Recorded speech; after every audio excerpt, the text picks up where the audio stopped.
Watching the world burn, watching the world burn. November 15th, 2024. Let's get into it. So anyway, we're going to talk about the cabinet of picks of Trump. That's going to be the main focus of this video. And of course, that's geopolitics. But I wanted to always try to help you first because I don't know about you, there's just not a lot that we can do about geopolitics or what's happening around the world other than the people that we elect. And that's why the election was my total focus for the last probably 6 months. And so I've kind of ignored everything that's been going on in the world around me. But anyway, I do want to give you personal advice up front in these videos before we get into talking about the global events and everything that you actually need to know about. But anyway, I was talking to, amazingly enough, a Democrat acquaintance of mine in the neighborhood, probably the only Democrat that will talk to me, which is amazing. We've kind of maintained this acquaintance relationship and everything, but I found out a lot of things that I didn't know what the hell was going on. But anyway, we'll get into that. But first thing first, silver. I went ahead and pulled the trigger. SD Bullion was running a sale on the 2025 Australian kangaroos. It was about $32, I think, is what I paid for them. Now, I know that's a substantial sum, and you're going to want to buy a lot of 25, which puts the price tag up at about $800. And I had to actually take money out of my retirement to buy them. But that's how important I think silver is in your budget. And so I haven't pulled the trigger on any silver or anything for quite some time. But I just felt like with the drop in the price, I mean, was it $34 and it's all the way down to $30? I mean, I don't see these prices continue. And I do think we're going to see $100 silver at some point. Anyway, that's, and then the other thing that I felt bad about, but I don't see where I could have done anything different, was local politics. And if you watch Colonel Douglas McGregor, if you go to republic.us, okay, and you can participate in your local political environment. That's what that whole thing is about, and how you have to pay attention to what's going on around you locally, which is much more important than the national scene, okay, which obviously the last 6 months I've been focused on the national events, because I felt like if Trump didn't get elected, we were all screwed locally, statewide, everywhere, But anyway, we got Trump in. But yeah, oh my God, what's gone on while I wasn't paying attention? I mean, I'll give you a couple examples. I've got a Grifton HOA board. Didn't know anything about it. I'll give you an example. She was telling me we have this huge banquet hall. I mean, there's probably, 300 people can sit in this huge hall. And they've got these wonderful chairs with these nice padded seats.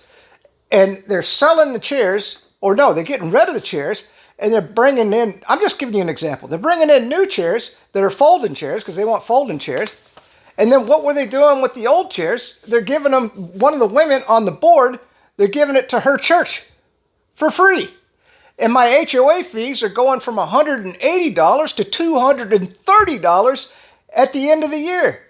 We've got a Grifton board of directors here in my community, and now I've got to get on the local level and try to fight all of this idiocy. Now, I've seen warning signs that we have a fountain out front, and they were doing all this landscaping and everything, and she was telling me all these stories about how the board has voted on this and voted on that, and I mean, oh my God, my community's gone to hell in a handbasket. The gym is closed, which another thing, don't forget Medicare. If you're an old person, be sure and check your Medicare options. I noticed today, I was looking at my plan is down to about a 3.5, 4-star rating.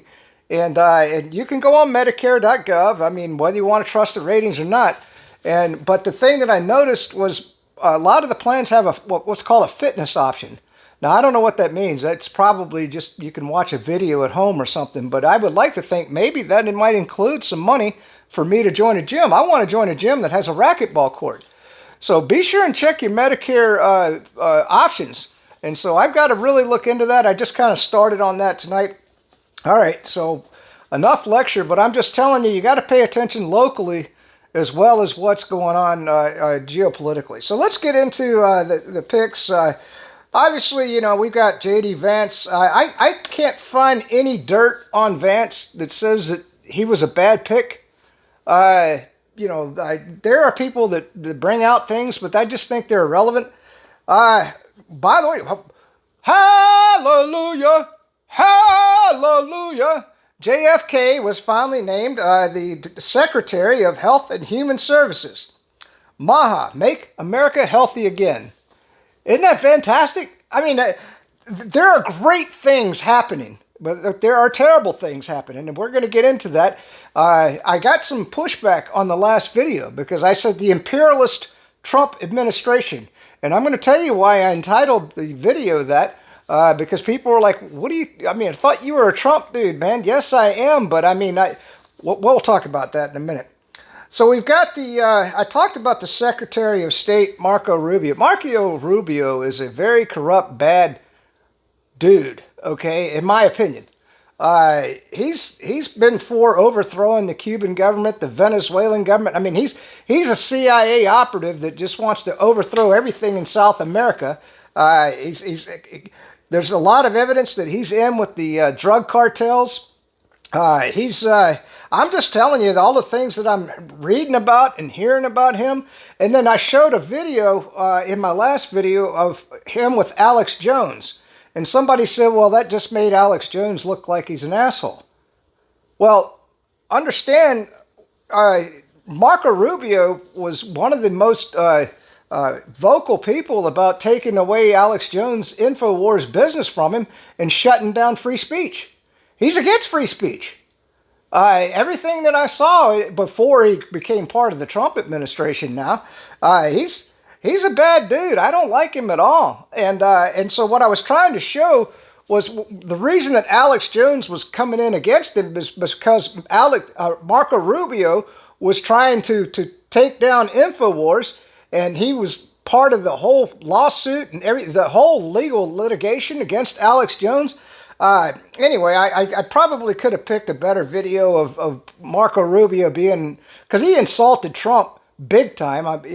So I don't know why Trump has put him in his administration.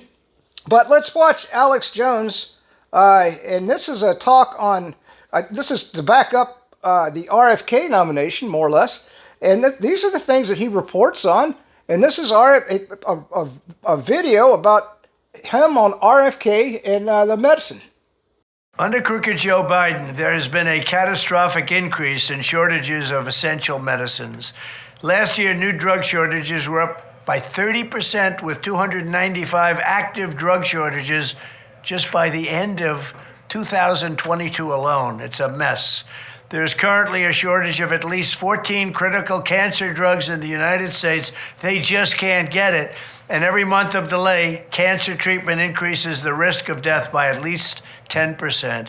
It's unthinkable that this could be happening in the United States of America in 2023.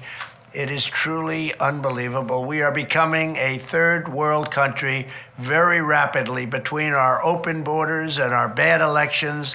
We are third world. But even more dangerously, the top producer of critical medicines that we rely on in the United States is a place called China. China produces 95% of all ibuprofen, 91% of hydrocortisone, 70% of all Tylenol, and nearly half of all penicillin. Can you imagine that? This is not just a public health crisis, it's a national security crisis. As part of my plan to obtain total independence from China, we will phase in tariffs and import restrictions to bring back production of all essential medicines to the United States of America where they belong. I signed an executive order to begin this process in 2020, but Biden has shamefully failed to follow through. He wants it ended. He wants to take care of China. This is a matter of tremendous urgency. American lives are on the line, and it will be one of my top priorities as president. It will also create countless new American jobs.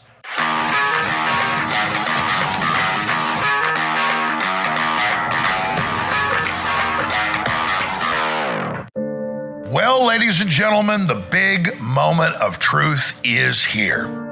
I'm taping this as an emergency message on Friday, November 8th in the evening. And in just a few days, next Wednesday, November 13th, by order of a federal judge, InfoWars is being sold to auction, and the bad guys say they're going to buy it to turn it off and try to take me off air. Well, even if they shut down this building and take the website InfoWars away, I'm the InfoWar, you're the InfoWar, the crew is the InfoWar, our work is the InfoWar. The globalist plan was deliberately trying to make us poor. They admit that, the Great Reset. That's why just a few days after he's president-elect, Bitcoin's way up, the stock market's way up. All these companies are announcing they're moving back to the U.S. Russia says they're not going to try to dethrone the dollar anymore. So now, it's more important than ever that we stay on air. Okay, so that was Trump on medicine and a little bit of Alex Jones. We've got Pete Hegseth of Fox News. He's been nominated the Secretary of Defense. So now we're going to get into why, in the previous video, I called it the imperialistic Trump administration. He is a huge, he wants to bomb Iran, bomb. I mean, he's come out and said we would need to go in and bomb their old, sites, historical sites, whatever we got to do. He's a huge war hawk, and he wants to take out Iran. And for him to be Secretary of Defense, and also he's a huge Zionist. Oh my God! I mean, anything Israel wants to do, if they want to exterminate Lebanon or the Palestinians, he's all for that. That's why I was saying the imperialistic. I mean, I don't know where he's going to go, but on the positive side, it looks like he's going to get rid of some of these 44 DEI four-star generals. So there's going to be a huge fight within the military-industrial complex, and so I'm all for that. So there's a little bit of positive there, and there's a little bit of negative. Well, I shouldn't say a little bit. I think a lot. I mean, having a Zionist in charge of the Secretary of Defense. Okay, and then, of course, we talked about in the previous video, border czar Tom Homan, and I told you how, he really doesn't have the authority, but we've got Tulsi Gabbard in there. So we'll talk about her in a minute. So now we got Matt Gaetz named as Attorney General. And so I wanted to kind of give you the Democrat view on Matt Gaetz. And it's always wonderful to talk to people. And so here I am talking to this Democrat neighbor of mine. It was just a coincidence because I was going to make this video anyway. And so she goes, well, you're for Matt Gaetz? I said, hell yeah, I think he's going to be if he gets to be Attorney General, I said, he's going to get in there and shake things up, he's going to hold some people accountable. Hopefully, put Anthony Fauci in jail, or bring back Milley, put him, charge him with treason. I don't know where Matt Gaetz might go. I mean, but I think he's a good pick. But here's the Democrat view. She said that according to her sources, he was going to come up for all the evidence about him raping a 17 and 3/4-year-old girl is going to come out this Friday. And the reason that he resigned was because they have to now keep that information sequestered as to what actually took place. Now, I don't know where she got that from, and I haven't seen anything about that anywhere, but this is what is being presented on the other side of the fence. So I always try to present both sides. So if you know anything about that, I mean, I'd like to know. I mean, because, obviously I'm a fan of Matt Gaetz, but I mean, and then I asked her, I said, was it consensual? And she said, because, it's statutory rape, anything below 18, which we won't go there. I mean, there were times in my life where I almost did commit that crime, not knowing the age of the girl. I mean, have you ever seen like a 16 or 17-year-old and you're going like, oh my God. I mean, and you're thinking they're 20, 25. I mean, so, I could see where he might have made a mistake, but she said, no, he actually raped her. And that's the reason that he resigned rather than waiting to see if he actually gets the the votes to become the Attorney General. So who knows? I mean, I'm just throwing that out. So let's watch this black dude talking about Matt Gaetz. Yeah.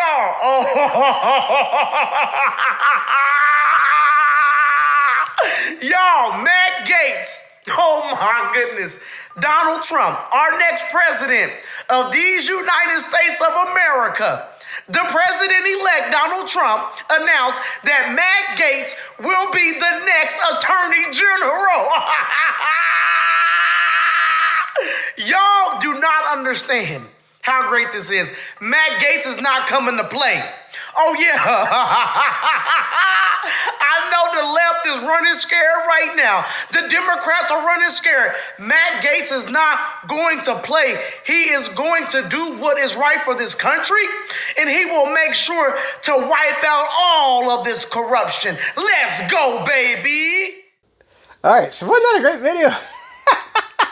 That guy, I mean, I was laughing my butt off watching that video. Oh my gosh.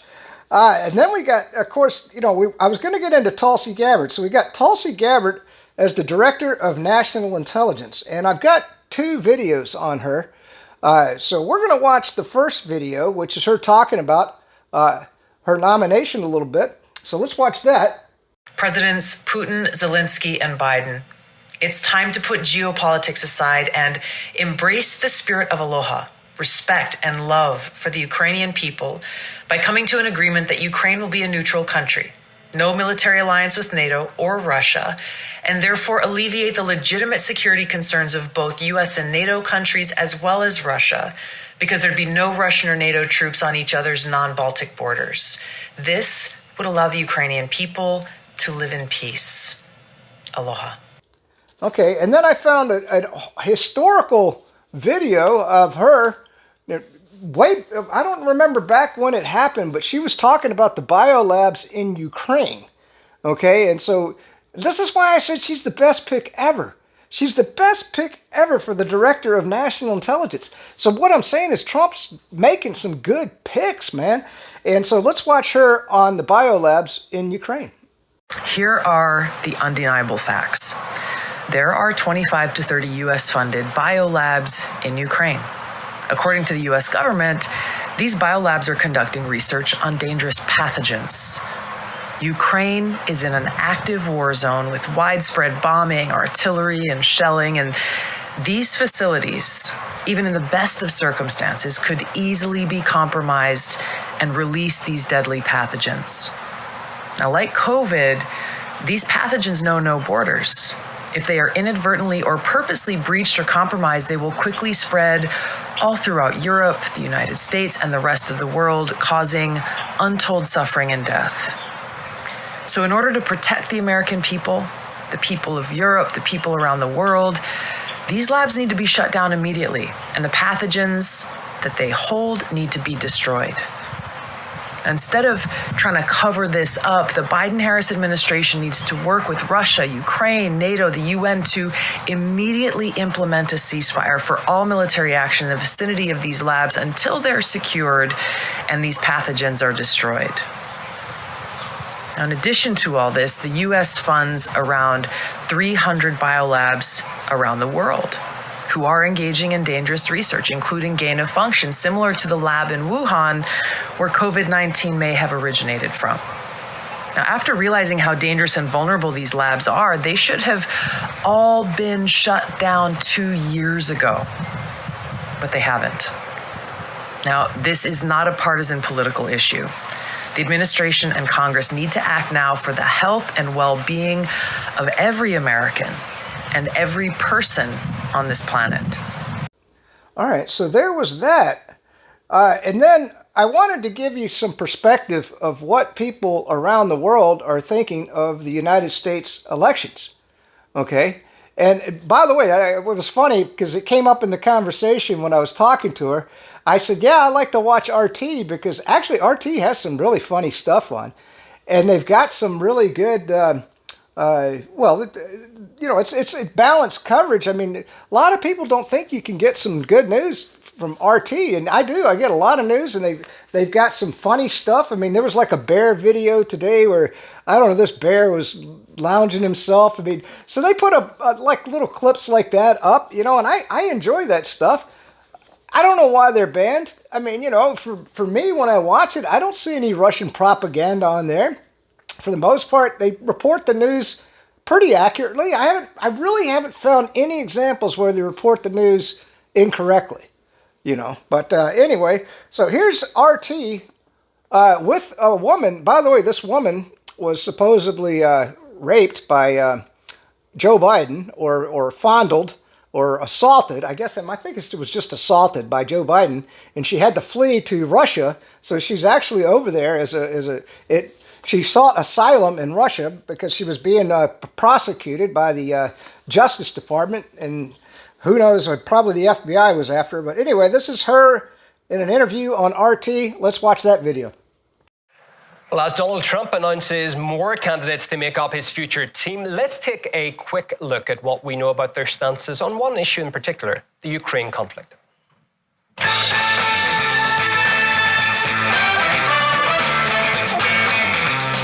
And I have friends who would probably agree with us on most things. They're like, well, if you don't stop him in Ukraine, then he's going to go all the way to Poland. And I don't think maybe in a perfect world where he had unlimited capabilities and he could crown himself king of Europe, he would. I think he's probably knows enough to know that it's probably not going much further than Ukraine. In the case of Ukraine, who wants war? What he's talking about is he wants the war to end. Now, as a businessman, he's not going to tell you about his negotiating tactic to bring it to a close, but I don't understand why we would not want a war like that to end. If we do not stop them now, we must do it.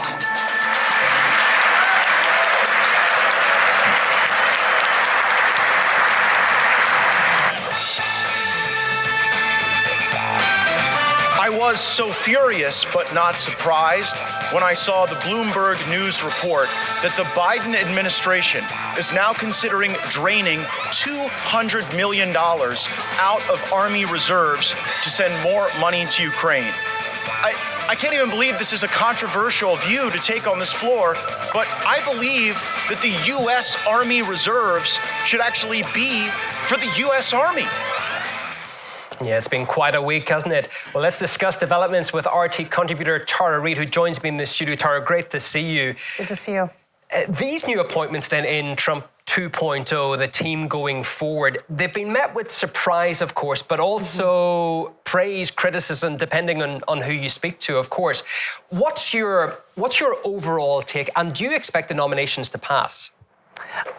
Yes, to your first question, it's really stunning, some of the choices, and it's wonderful in a way. I mean, look at Tulsi Gabbard, right? The very people that put her on a no-fly list, she's now going to be supervising as Director of Intelligence. And I think Tulsi Gabbard is a wonderful pick. Matt Gaetz is another one. As you may recall, Matt Gaetz was the one who talked to me personally on the phone when I was here in Moscow, telling me that, he was worried about my personal safety. He really cares about whistleblowers. He cares about their safety, and he's really shaking up the DOJ. He's very much questioning the funding that's gone to both Ukraine and to Israel. He's definitely America first. He wants that money to stay domestically. Well, that's the thing. Trump is America first. Trump is economy first. Trump is trying to get money back in people's pockets. That's what he says. And wars are expensive. This is going to be, I imagine, one of the key focal points. It actually is, because a lot of the money, I think a lot of the voting that happened, the people voted for the Republicans for the House, the Senate, and the White House resoundingly. They are done with endless wars. They were done with Afghanistan, with Iraq, with Ukraine, the proxy war, actually, that the U.S. and NATO are fighting against Russia. And I think you have a lot of Americans who realize, Russia's not the enemy. China's not the enemy. These politicians in Washington that are basically taking money and laundering money and not putting it into the U.S. economy are the enemy. And so you see that with the people they voted for, because the people who they voted for are people that are questioning what you would call the deep state. They want them out. And do you think, just on that point you made, that people often say that Americans just vote on domestic issues only, but when it comes to foreign wars, has it now, the penny dropped completely, that they're so expensive that funding them means that you and your family have less money? That seems to have been a resounding issue that has come to the forefront this time around. Oh, absolutely. I mean, for the first time in history, the U.S. military budget was $1 trillion, and the Pentagon flunked 6 audits. They don't know where the money went. It went in people's pockets. So you have definitely people that are very upset about, like, for instance, paying $8 a carton for a dozen eggs, paying twice or three times the amount for rent while their wages are stagnant. You have people that literally are on food stamps and working full time that cannot support their children. And, child poverty rates, as I mentioned last year, it's now 75% in America. 75% of American children are living at the poverty line. That's never been heard of before. So we're supposed to, America's supposed to be this wealthy country, but all of it has been going to military. Yeah. So people really want to see change. So I think Trump has that impetus behind him. Okay, let's see it. Let's put your money where your mouth is. Will he be allowed to? I put it like that. You mentioned the deep state. Some call it the blob. Some call it the infrastructure behind the scenes, the State Department, as well as a key element of that. But they've got the Senate, the MAGA Republicans. They've got the House of Representatives. So they've got Congress. They've got the White House. So that battle's going to come to a head. Who wins it? Well, there you have it. I think you've got some good warriors. Tulsi Gabbard, I've met her at Rage Against the War Machine when we spoke out against the Ukraine conflict. This was in Washington, D.C. a couple of years ago. Tulsi was there. I had an opportunity to speak to her, and she is very committed to ending foreign war. She's been in the U.S. military. She's talked about the waste and the mismanagement and the need for this. She talked about the horrible things that happened with Afghanistan and Iraq. She's a good person, and she's going to be in a good position. She's also advising. You have Matt Gaetz, who's going to be Attorney General, who's going to be he's going to be going after the DOJ and FBI. There's going to be some NCIA, so there's going to be some big turnover there. You have Elon Musk. Elon Musk is going to be cleaning house. And what they're going to be doing is going after the bureaucrats. And so to answer your question directly, the bureaucrats are usually have been the ones behind a lot of the hawkish warmongering because they benefit from it financially. That's all about to change. Yeah. If this happens. Now, again, you made a good point. The election needs to be certified. January 20th is when the inauguration is. We need to get to January 20th, and we need to get these people confirmed. Now, I think they have the votes to confirm many of these. Matt Gaetz is more controversial, even with the MAGAs, but I think you have enough support for him to get through. We'll see. We just don't have time to delve into it, but whether there'll be any Democratic surprises, the Biden administration until January as well, we might get that at a later stage. Tara, thanks so much. Sharty contributor Tara Reid bringing us through that. Thank you. Okay, so that's kind of the Russians' perspective on the election. I thought that was interesting. And then I found a video from George Galloway, and this was, it's kind of dated. It's a few days old, and this was Iran's view of the American election. I'm just kind of going around the horn, right? I wanted to, that's what this video is all about. I wanted to show you everybody's perspective on the Trump nominees so far. And so this is George Galloway interviewing the professor from Iran. Let's watch that video. Will Iran speak? And how does the Trump show look from the Persian Gulf? Who better to ask than Professor Syed Mohammed Marandi, Chair of American Studies at the University of Tehran.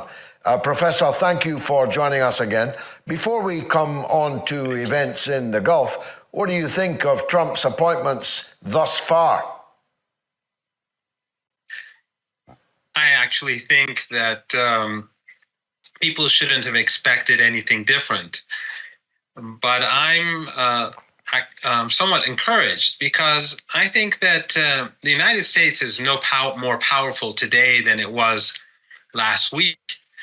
And it's not going to be more powerful in 2 months from now from what it is today.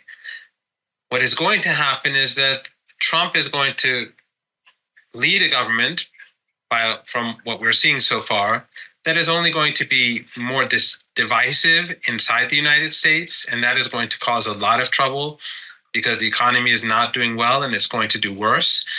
And because Democrats who have been hypocritically silent about the genocide in Gaza, I'm sure they'll be using Gaza or anything else that they can to hit back at Trump. So he's going to have a lot of trouble at home. And the hypocrisy of the previous administration, people like Jake Sullivan, or Netanyahu's lawyer, as they like to call him, Blinken, that hypocrisy is gone. This team is going to, I think, be more easy for people to read across the world. The United States has lost its soft power. I mean, there's no doubt about that. The last year in Gaza, their support for this ongoing Holocaust and now the genocidal attacks in Lebanon, where every day they're slaughtering 50 to 100 women and children, that has exposed them. But I think Trump is particularly bad, and his people are particularly bad at attempting to present the United States in a positive light. So I think this administration, this incoming administration, is going to marginalize the United States more than before, but it's not going to intimidate Iran, which I think is what you're going to be asking next. The Iranians are not going to be intimidated. The Iranians are going to strike back. They are going to punish the Israeli regime. And I have no doubt that although dark days are ahead and dark weeks and perhaps months are ahead, but I have no doubt that ultimately the Israeli regime will be defeated. Look at what Hezbollah has been doing in the last 24 hours. It's amazing. They're punishing the Israeli regime, and the regime is unable to advance in Lebanon. They're on the receiving end of strikes in Tel Aviv, despite the fact that they were supposed to go all the way to the Litani River in Lebanon. They were supposed to be there by now, but they're still stuck on the border. So I think people should not be intimidated by this gang that Trump is bringing to power. The United States is on the decline. If Trump was smart, he would be the anti-war president that he pretended to be, because that's what the United States needs. If it wants to prevent the economic collapse, if it wants to have a future for its people, it has to change course now. It has to shut down many of those military bases across the world, 800 to 900. It has to cut defense spending. It has to end the wars. It has to bring about stability in West Asia. But from what we're seeing, Trump does not seem to want that. And if he does want to do that, he will probably not be able to do that. Let me give you an interesting story, which it would be useful to your listeners. After Trump went to North Korea, a senior North Korean official met a senior Iranian official. And that official told me in a small gathering that he, out of curiosity, said, what was Trump like? Because you alluded to this in your introduction when you were talking about if Trump thinks he's smarter than them all. That official said that when Trump came and spoke, everything was fine. But as soon as he left the room and the negotiators began, and the National Security Advisor took charge, everything fell apart. In other words, the discussion was pleasantries, and there were nothing happened while Trump was meeting the North Korean leader. But as soon as the meeting between the two ended and the people who had to do the negotiations began to do their work, it was the same business as usual. It was sabotaged and the whole thing fell apart. So let's pretend that Trump brings in all these horrible people in order to control them. Well, he didn't succeed last time round. And there's no reason to believe that he is going to succeed this time around. But I personally don't believe that that's really the case. I think he's very deeply influenced by the Zionist lobby, and they got what they want, just as they got what they wanted in previous administrations. But as I said, I think this administration doesn't even pretend to have a mask, and that is a good thing. Yes, and the point you make about Trump's lack of soft power around the world, I mean, That I can testify from my own mailbag. It was perceived that I wanted Trump to win, and it was a very unpopular stand to take. People in Europe, people in the Western world in general, people on the Democratic side, 68, 9, 70 million of those, they'll all be gunning for Trump. And the turn that he's made, this warmongering turn that he's made, even if he thinks he can trump it with his own personality, is going to run into quite a lot of trouble. Now, going to the Middle East first as a whole, in the Levant, the situation as you just described it is that the Lebanese resistance have fought the Israeli occupation force to a standstill. It is the case that they do not control a single village in Lebanon after 50 days of all-out war, when their war aim was to drive the resistance all the way north past the Litani River. And even in Gaza, which they have completely flattened, and where they are starving, willfully starving to death, hundreds of thousands of people, they're still losing soldiers there. They're still unable to pacify the territory that they have complete control of now.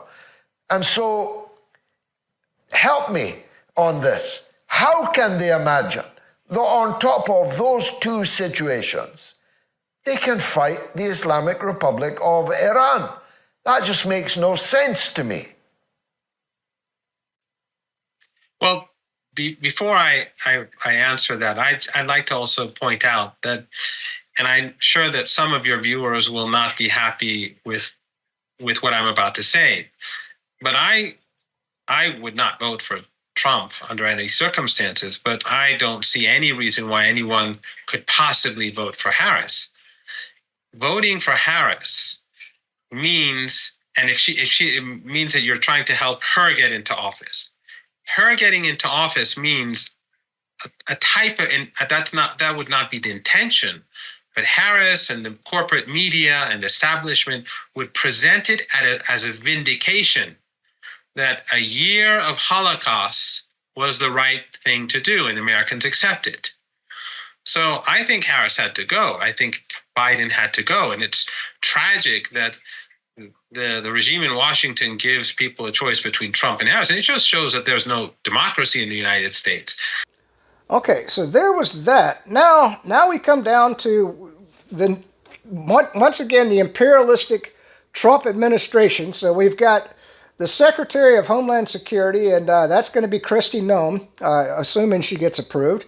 And by the way, I mean, she is a huge Zionist, another Zionist. Okay, she is very pro-Israel. In fact, I mean, think about the good things she did. She was the one who didn't, lock down on COVID or follow any of that Fauci nonsense. I mean, you got to give her credit. I mean, she was right there for South Dakota, but at the same time, she shot some puppies. But the worst thing was she wanted to pass a bill limiting anti-Semitic speech in South Dakota, making it a criminal offense. So that's how pro-Israel she is. She was willing to violate the First Amendment of the Constitution. So, it's once again, mixed bag, right? Mixed bag. But so now you got another Zionist. So you've got the Zionist Kristi Noem. You got the Zionist Marco Rubio. He's a huge Zionist. You got Pete Hegseth. He's a huge Zionist. Matt Gaetz, I don't know about him. I can't say anything about him. And of course, Tulsi Gabbard, I haven't seen anything. She's anti-war. And so I nothing bad I can say about Tulsi Gabbard. Okay, then we get into National Secretary Advisor Mike Waltz. He's another Zionist. He's a huge Israeli fan. In fact, if we could exterminate all Palestinians, I bet he would just be right there with it. Then you got the CIA Director John Ratcliffe, and I've heard some negative things about him, but I can't remember what they were. You've got the White House Chief of Staff, Susie Wiles, and nothing but positive things so far on her. EPA Administrator Lee Zeldin. Now, I heard he's also a Zionist, but maybe Zionist light, but at the same time, I mean, he ran a great campaign in New York, and seems like a good dude to me. The ambassador to the United Nations, Elise Stefanik, huge Zionist. Oh my God. You know, if she could kill every Arab, she'd probably do it herself and pull the damn trigger. But she's just the ambassador to the United Nations, and that's kind of an unimportant role. She just check marks whatever the Trump administration wants her to vote on. You got the White House counsel, Bill McGinley. I have no idea. I have no information on him. You got the Deputy Chief of Staff, Stefan Miller. And then you've got the ambassador to Israel, Mike Huckabee. Mike Huckabee. That is another Zionist. If Huckabee could choke a freaking Arab baby and kill it and smash it on the rocks, that's who Mike Huckabee is. All right? So, I mean, I'm telling you right now, we've got a lot of people in the Trump administration that are going to bomb Iran, bomb. And then, of course, they're going to be all for exterminating every Arab in Lebanon. So, I mean, this is a warmongering administration that Trump's putting together in many ways. Hopefully, we got people like Tulsi Gabbard that will encourage Trump to just, okay, let's just get peace. If we get peace, it doesn't matter if you're a Zionist, you know, but if these people influence Trump to drag us into a war in the Middle East, I'm telling you, Israel, number one, Israel's going to cease to exist.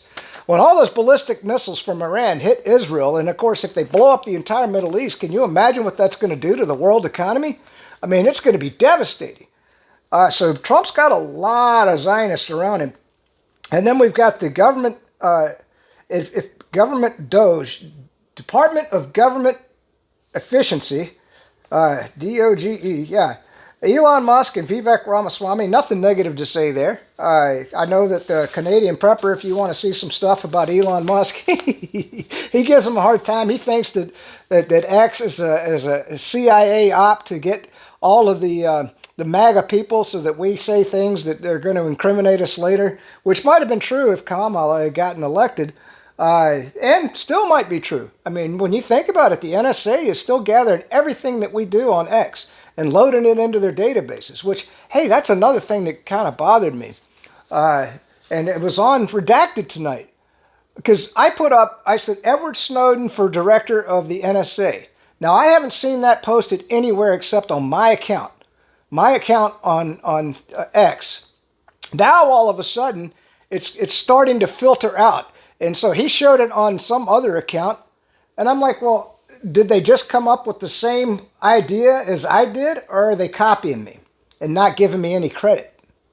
I don't really care about credit. I mean, there's clandestine, and he's called out people because sometimes they copy his post. I'm flattered when people copy my posts. And I'd be flattered if Eric Snowden becomes director of the NSA, and I hope everybody posts. But I would prefer that they just repost my post rather than claiming it as their own idea, if that's what they did. I don't know. I'm not going to call them out on it, you know. I mean, but whatever. But I'm just surprised that other people are saying Edward Snowden for director of the NSA right after I did. And I put it up about a week ago, and it just came out today. So we're going to finish off the video here. I always like to finish off with some fun stuff. Well, this isn't fun. I wanted to show you what Israel continues to do. This is them bombing the airport next to Beirut. I woke up in the morning and was surprised by the Israeli attack. I live near Shuafet, so I was close enough to see and document the strike. I headed towards the airport with my camera ready while I was prepared for anything. The main strike was preceded by a smaller missile, which is called a preparatory one. The big strike came about a minute later, while a plane was preparing to take off from the airport. I believe the plane on the video is not from Middle East Airlines. It's probably with some other commercial airline. Each day, many planes land at Beirut International Airport to bring aid to Lebanon. This one had probably landed, unloaded its cargo, and was preparing to go back to where it came from. This location is parallel to the airport and only a few kilometers away from it. It's not the first strike that I've seen so close to the airport. A few days ago, there was also a strike on the El Kouaj region, and that one was even closer to the runways. And before that, too many other strikes landed close to the airport. Of course, the Shoafet region is very densely populated. It's full of people. Some fled the area after the first strikes, but many are still there and cannot leave. Okay, and so you can see, I mean, it's indiscriminate bombing. And the Israelis don't seem to care about civilians whatsoever. And so that's all I keep saying in my videos. You know, I don't think it's right. You give me your opinion. You know, if you're a Zionist, let me know. What do you think's positive about all this? And then we got to finish off with the video on UFOs. I don't know about you, but I believe in extraterrestrial life. I believe probably in ghosts. I believe, I've never seen a ghost that I know of. I mean, maybe I did. I don't remember. I think I did see a UFO once, but very questionable. Nothing really mind-blowing. Well, there was one mind-blowing video that I put up a while back. So anyway, what else do I... Of course, I believe in the afterlife because of Jesus Christ and God. But anyway, so yeah, you take a lot of these things on faith, but this is them in a congressional hearing on UFOs. We're going to finish off the video right here. Peace out. Stay free. Has the government conducted secret UAP crash retrieval programs, yes or no? Yes. Okay. I'm disturbed that Arrow itself lacks transparency. Even its budget is kept from the public.